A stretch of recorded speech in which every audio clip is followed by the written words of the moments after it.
Alors, toutes les orthographes sont-elles semblables? Oui et non. Si on les observe d'un point de vue théorique, elles répondent toutes les orthographes répondent aux mêmes critères, des relations phonigraphies et une représentation du sens. Mais cela dit, pour des raisons historiques, des raisons linguistiques, des raisons graphiques, elles n'utilisent pas les mêmes matériaux. Et elles n'utilisent pas nécessairement les mêmes unités linguistiques. Par exemple, en français, on représente des phonèmes, l'écriture représente des phonèmes. En chinois, on représente des syllabes. Mais c'est quand même toujours des unités phoniques. Donc on peut dire qu'à un certain niveau de description théorique, elles se ressemblent, mais en même temps, elles ont toutes des spécificités et des degrés de difficulté d'ailleurs qui changent et qui pèsent plus ou moins sur l'apprentissage.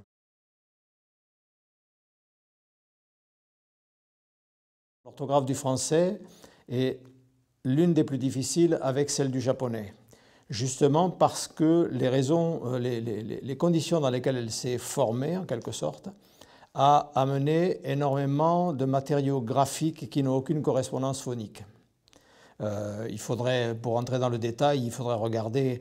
On dit que la langue française, c'est la moins romane des langues romanes. C'est-à-dire quand on compare le français avec l'espagnol ou l'italien, tous les éléments de la grammaire en espagnol ou en italien sont audibles. Donc il suffit de les représenter d'une manière phonographique, en représentant les sons, pour faire un compte-rendu exhaustif de la grammaire en question. En français, on ne peut pas parce qu'il y a beaucoup d'homophones.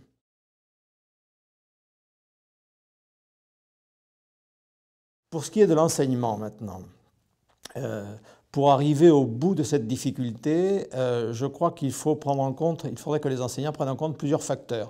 D'abord, il faudrait qu'ils soient un peu plus réceptifs à l'idée de simplification de l'orthographe.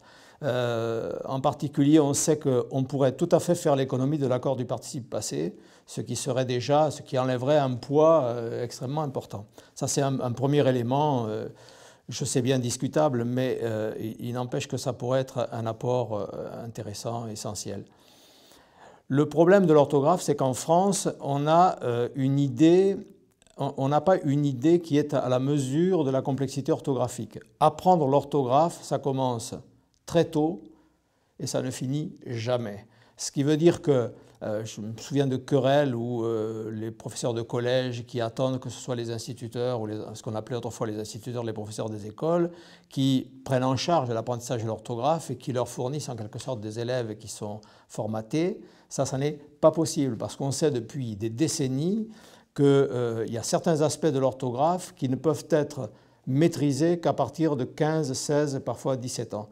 Autrement dit, pour arriver au bout de l'orthographe, il faudrait déjà qu'on en fasse une constante dans l'enseignement à la maternelle, à l'école élémentaire, au collège, au lycée et sans doute au-delà, y compris dans le domaine professionnel. Donc étaler dans le temps l'apprentissage, accepter peut-être certaines simplifications.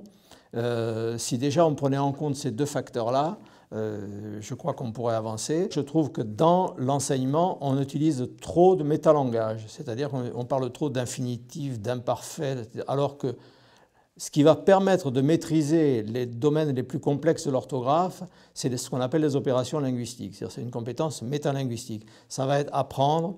Vous savez, autrefois on disait, je me souviens avoir entendu ça, on parlait d'un remède de grand-mère, quand on disait « tu remplaces un verbe du premier groupe par un verbe du troisième groupe ». Eh bien, c'est exactement ce qui se passe. C'est-à-dire que les gens qui maîtrisent l'orthographe, ou ce pan-là de l'orthographe, c'est des gens qui sont capables de faire des associations entre ceux justement qui est homophone et ceux qui ne l'est pas. Pour récapituler, accepter, être plus souple à l'égard des rectifications orthographiques, du changement orthographique, allonger l'enseignement de l'orthographe, pas considérer qu'il y a un moment où c'est terminé, et changer, à mon avis, les approches pédagogiques.